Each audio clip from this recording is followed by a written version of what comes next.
Spoštovane gospe, dragi gospodje, lepo pozdravljeni.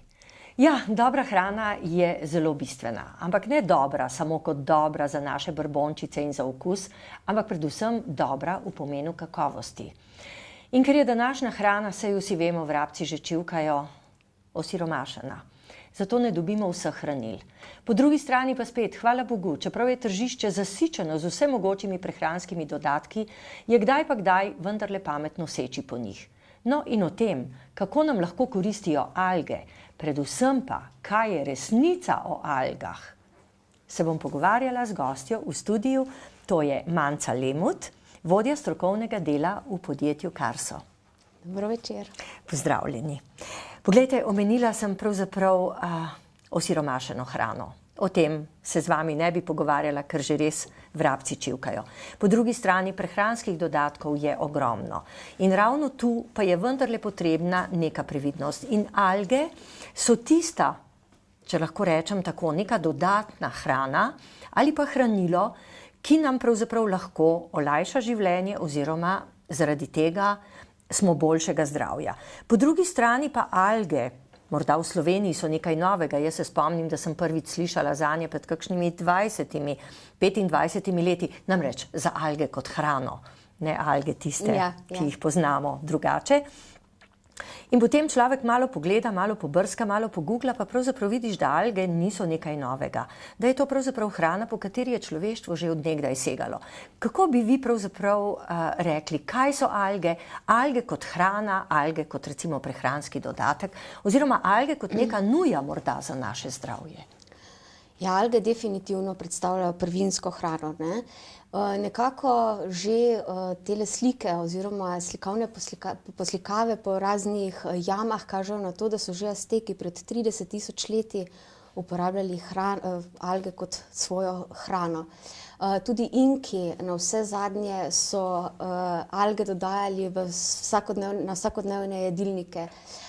Ne boste verjeli, tudi v času krize oziroma lakote so Hrvatje na Hrvaškem, torej obmorski ljudje kuhali kamne, in to so bili kamni, ki so bili poraščeni z algami, in praktično je to bila zelo, zelo hranljiva juha, ki so jo uživali namesto vse druge zelenjave oziroma zelenjave, ki je takrat primanjkovala. Tako da alge so res hrana, ki jo človeštvo uporablja že precej časa. Vemo pa, da vzhodnjaški narodi, torej to so Japonci, Kitajci, Korejci, pa uporabljajo alge tudi danes, to je njihov kulinarični užitek na vse zadnje, ne? Alge uporabljajo v obliki juh, dodajajo jih, ko pečejo kruh, na njihovih policah najdeš testenine iz alg. Skratka, vso to poznavanje o algah in dobrobitnosti o algah, ki jih alge pač te hranljive snovi, ki jih vsebujejo, prinašajo alge s seboj, želijo izkoristiti tudi danes. In ni zastonj nekako poznavanje, da vzhodnjaški narodi živijo mnogo dalje kot pa mi, Evropejci. In to se pripisuje predvsem te morski zelenjavi, kamor spadajo tudi alge. Ampak poglejte, če takole pogledam, recimo moja generacija, mi smo poznali alge bolj ali manj, ko smo hodili na morje, pa se je tisto nekaj zapletalo zelenega med noge ali pa ležalo na plaži in smrdelo. In ko recimo sem potem pač bolj ozaveščena, začela razmišljati, da bi uvedla alge v svojo prehrano, nekako mi ni šlo. Zato pa so recimo morda toliko bolj dobrodošli kakšni prehranski dodatki, ki jih lepo poješ, pa ni problema. Res je, da takrat, kadar razmišljamo o algah, nas predvsem asociira tista morska zelenjava, ki se nam nekako ovija okoli nog. In prehranska dopolnila na osnovi alg so vsekakor dobra izbira za vsakogar izmed nas, tako za otroke kot za starejše, zabavne, za zdrave. Kajti alge so praktično hrana, ki vsebuje vsa hranila, ki jih človeški organizem potrebuje za optimalno delovanje. Jaz jih kar rada imenujem univerzum, torej alge univerzum v malem.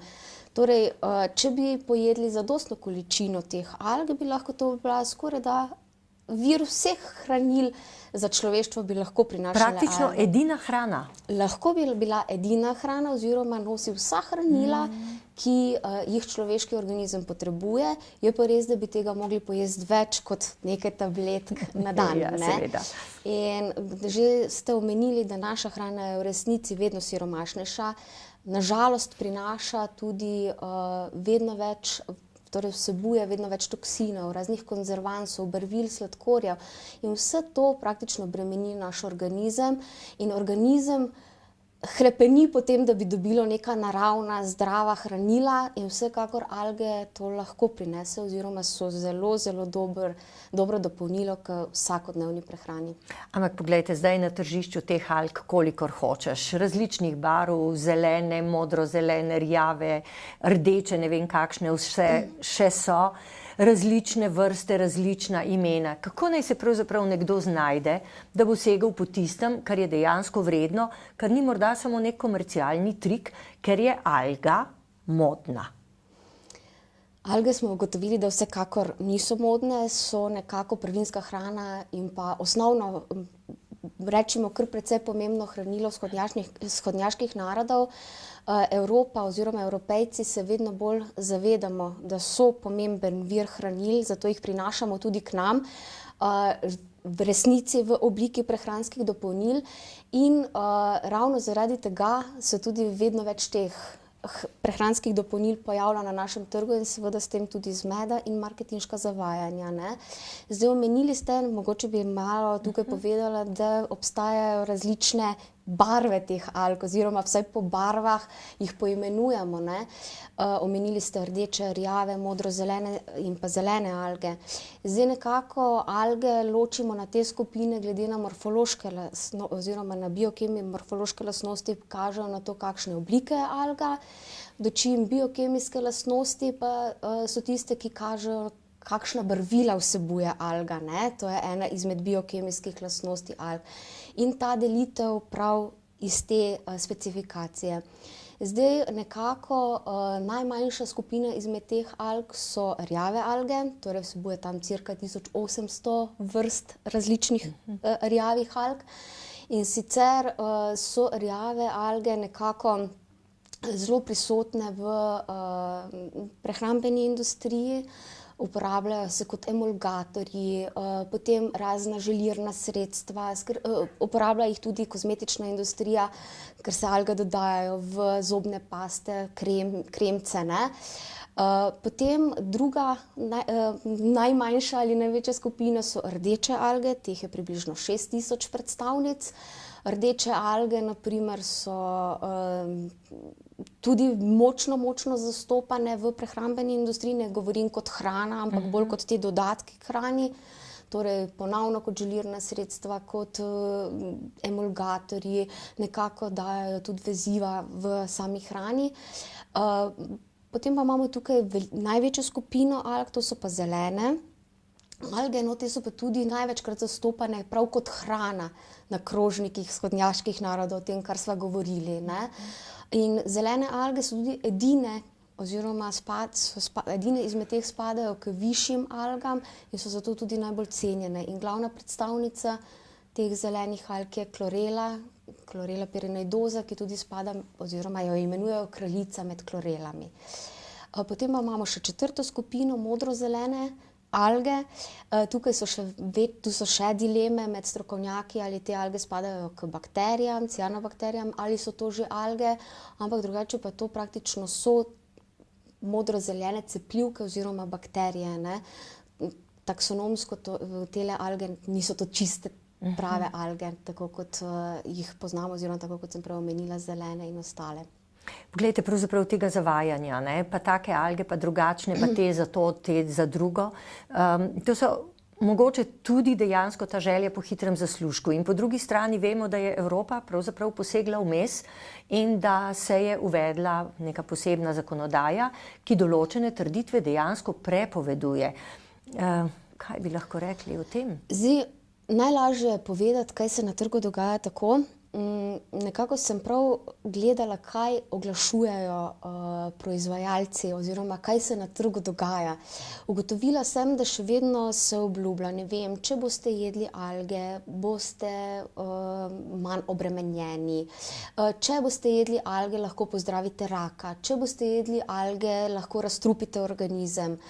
Vse to so trditve, ki smo jih včasih res uporabljali, oziroma večina izmed teh trditev smo včasih lahko mirno govorili o njih. Zdaj pa je na tržišču toliko različnih produktov, da se je Evropska agencija za varno hrano v letu 2012 odločila, da pa želi res konkretno zaščititi potrošnika in da se take zdravstvene omejitve na produktih morajo omejiti. Ravno zaradi tega potem dobimo na tržišču dve klasifikaciji prehranskih dopolnil. Tiste, ki pač zakonodaje še ne upoštevajo in nekako še vedno na produkte vesijo gor vse mogoče prehranske in pa zdravstvene trditve, in pa na proizvajalce, ki smo te prehranske in pa zdravstvene trditve nekako umaknili in želimo res lojalno delovati do svojega potrošnika in tudi nekako mu dati tiste informacije, ki so v tem trenutku dovoljene. Poglejte, mene tudi zanima, recimo jaz kot potrošnica bi želela kupiti najboljše. Seveda, vsak bi rad svojo malho hvali, smo včasih rekli, ne? Po drugi strani pa vendarle zagotovo obstojajo določeni produkti, ki so boljši. Prva stvar, ki je, zagotovo ne bi več nasedala na te zdravstvene trditve, kajti to, če zakonodaja ne dovoli, potem pomeni, če nekdo to počne, vendarle to ni niti konkurenčno, niti ni, morda celo niti ni upravičeno. Po drugi strani pa spet, kako pa prepoznati kakovost, ali je treba potem o algah dejansko malo več vedeti, ali morda zaupaš proizvajalcu, mogoče, ne vem, neki firmi, ki je že dolgo na tržišču, kar pomeni, če se je dolgo obdržala, da že mora nekaj biti na tem, če ji zaupa toliko in toliko kupcev, mogoče bolj kot pa nekdo, ki se pojavi, zasveti kot neka zvezda repatica na nebu in potem spet usahne, ko pravzaprav tisti prvi val kupcev na nek način odide. Res je, da ko kupujemo izdelek iz alg, in če smo klasičen potrošnik, težko nekako ločimo pač dobro od slabega. In klasičnega in pa enostavnega recepta, kako zbrati dober izdelek, ni. V resnici, ko kupuješ izdelek iz alg, se moraš poglobiti. Zdaj nekako lahko samo dam nekaj nasvetov, na kaj je potrebno biti pazljiv. Zdaj nekako z algami, kot ste že omenili, se ukvarjamo več kot 20 let. V resnici smo pridobivali znanja, morda iz teh vseh znanj, ki smo jih pridobili v preteklosti, lahko zdaj dajamo te napotke, ne. Ko kupujemo pač algo, je treba pogledati, kje je ta alga gojena. Alge so filtratorji okolja, v katerem živijo, in zato alga mora biti gojena v nekem nadzorovanem pač sistemu, kjer se nadzira kvaliteta vode, kvaliteta nekako hranil oziroma vse to rastišče, kjer alga uspeva. Verjetno tudi sonce, ne? Tudi sonce je poglaviten faktor, kadar govorimo o kvaliteti same alge. Enostavno me pri algah nekako moti, da ljudje oziroma ali pa da proizvajalci toliko poudarjajo, kako pomembno je, da je alga organska. Zdaj mi kot proizvajalec oziroma tudi naročnik vemo, da organska klorela raste v zaprtih komorah, torej ločena od neke sončne svetlobe. In če alga ni izpostavljena sončni svetlobi, tudi ne proizvaja toliko hranil. Ne more, no, saj to je to, ne. Tako kot recimo slaba zelenjava, ki nekaj manjka, če je pravzaprav pokrita, nikoli ni enaka, kot če raste na soncu. Točno, in vedno je treba tehtati med tem, ne, kje manj izgubimo in kje več pridobimo. In vsekakor pri algah je bistveno, da ta sončna svetloba je prisotna.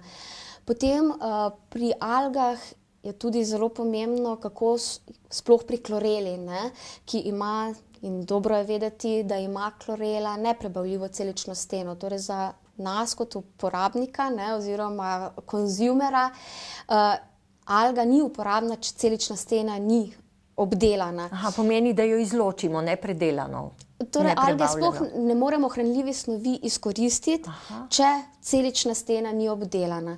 Pomembno je, da ta celična stena ni obdelana mehansko, to pomeni z nekim drobljenjem, kajti potem se tudi poškodujejo hranilne snovi, ki so v sami celici.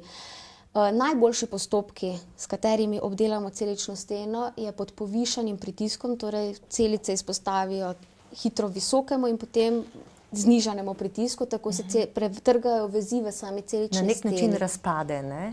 Ne razpade, ampak se samo natrga in hranljive snovi. Tako, potem približno 80% teh hranljivih snovi postane za nas dostopnih in potem uporabnik ponavadi reče, kaj pa s tistimi 20 ali pa z 20% neobdelane celične stene, tista pa je zelo pomembna za nas, zato ker veže pa vse tisto, kar je pa za nas škodljivega v organizmu, torej veže nas vse nam nepotrebne snovi oziroma toksine. Pomeni, da deluje prečiščevalno? Lahko bi rekli, da prečiščevalno deluje, tako. Enostavno, se pravi, pojavlja se pa na tržišču tudi nova tehnika nekako obdelave te celične stene, to je tehnika pod povišanim oziroma zvočna tehnika, torej da izpostavijo celice povišanim zvokom, vibracijam zvočnim. Ta tehnika je še mlada, nova in nekako še ni povratnih informacij, koliko pač se sama hranila ohranjajo. Pri samih algah je pomembno tudi vedeti, da je klorela pač kraljica in med klorelami in med algami, da je to edina višja alga, ki vsebuje tudi jedrne kisline. Predvsem je treba poudariti, da samo klorela vsebuje CGF, to je klorelin razni faktor, zaradi katerega klorela znanstveniki in nutricionisti imenujejo medicinska alga. Torej se nekako uporablja tudi v medicinske namene. Kar pa pač za druge alge ne velja, ne. Tako da enostavno, se pravi, alge načeloma je to kar precej obširna tema, kako izbrati pravo. Je pa res, da ne smemo nasedati vsem mogočim proizvajalcem in pa zdravstvenim trditvam. Poglejte, tole škatlico držimo v roki Algeja. Vem, da vi delate že 11 let pravzaprav s tem enim in istim izdelkom, zato tudi imate toliko znanja. Po drugi strani tudi podjetje že, tako kot ste omenili, 20 let. To se pravi, 20 let je na tržišču, ima toliko in toliko zvestih odjemalcev. Ali to pomeni, recimo, če se enkrat odločim, da bom jemala algo, da jo lahko jemljem vse življenje, da je to pravzaprav dejansko kot neke vrsta hrana? V resnici na algejo bi lahko gledali kot na hrano oziroma na nekaj, kar lahko uživamo leta in leta oziroma konstantno. Mi se na algejo ne moremo navaditi. Algeja vsebuje praktično naravna hranila v naravnih razmerjih, nič ni dodano, nič ni odvzeto in enostavno takšna naravna, biorazpoložljiva in biokelatno vezana hranila se ne nalagajo v človeškem organizmu. Tam naredimo zalogo in ko se ta zaloga oziroma celice potem, ko rabijo določeno hranilo iz te zaloge jemljejo, vse, kar je viška, pa telo samo po sebi izloča že sproti. Tako da pri naravnih vitaminih, mineralih in drugih hranilih se ne rabimo skrbeti, da bi se to kje kopičilo in nas zastrupljalo, ne. In poglejte, če se odločim za klorelo, zakaj naj bi izbrala algejo? Kaj je pravzaprav tisto v algeji, kar ji daje prednost mogoče pred drugimi, oziroma kaj je tisto, kar je tista kakovost, zaradi katere naj bi jo izbrala? Zdaj, že prej sva govorili, da navzven je zelo težko, ne, pri algah povedati, kaj je tisto, kar dela boljše. Za uporabnike je vedno najpomembnejše sporočilo oziroma vedno nekako, da smo na trgu že več kot 20 let, da imamo veliko znanja, kar se tiče samih alg. In enostavno za nami stoji toliko zadovoljnih kupcev, ki v resnici, ki nam potrjujejo pač dejstvo, da res v algeji je alga najvišje kvalitete, kar je možno dobiti na trgu. V resnici je algeja tista, za katero pač uporabniki menijo, da je vredna nekega zaupanja. In to je tisto, kar nas dela predvsem drugačne od ostalih. In predvsem tudi zdaj spoštujete zakonodajo, kolikor vem, ne? Ni nobenih takih zdravstvenih trditev, pravzaprav nobenega zavajanja nikjer ne najdem. Ne, mi se striktno držimo, pač verjamemo v to, da je izdelek dober, tudi nam včasih peša, morda sem tudi jaz danes kaj rekla, kar ne bi smela, še iz starih časov vlečem pač podatke. V resnici pravimo, če je izdelek dober, se da tudi držati zakonodaje, ker potem uporabniki so največji promotorji tvojega produkta in to se pri Algei dogaja, ne.